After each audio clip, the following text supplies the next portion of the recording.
মুগলাই পরোটা তো আমরা সবাই খেতে ভালোবাসি, কিন্তু জানি কি এর ইতিহাস? কে প্রথম তৈরি করেছিলেন, কবে তৈরি হয়েছিল, কোথায় তৈরি হয়েছিল? মুগলাই পরোটা প্রথম তৈরি হয়েছিল বাদশাহ জাহাঙ্গীরের আমলে। জাহাঙ্গীর একই টাইপের পরোটা খেতে খেতে খুব বোর হয়ে যাচ্ছিলেন। উনি ওনার শেফ উসমানকে ডেকে বললেন যে তোমাকে 10 দিন সময় দিচ্ছি, তুমি আমাকে একটা স্পেশাল টাইপের কিছু পরোটা বানিয়ে খাওয়াও। উসমান 9 দিনের মাথায় ডিম দিয়ে এক স্পেশাল টাইপের পরোটা বানিয়ে বাদশাকে খাইয়ে একবারে তাক লাগিয়ে দিলেন। বাদশাহ খুশি হয়ে ওনাকে 1001 স্বর্ণ মুদ্রা দিয়েছিলেন। তো উসমান এই পরোটা তৈরির সিক্রেট কাউকে কোনোদিন ডিসক্লোজ করেনি, ওনার ছেলে এবং বংশ পরম্পরার লোকেদের ছাড়া।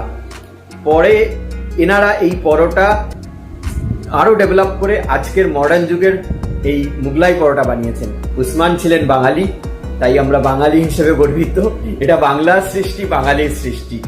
ভারতে এরকম মুগলাই পরোটা আর কোথাও সাধারণত পাওয়া যায় না।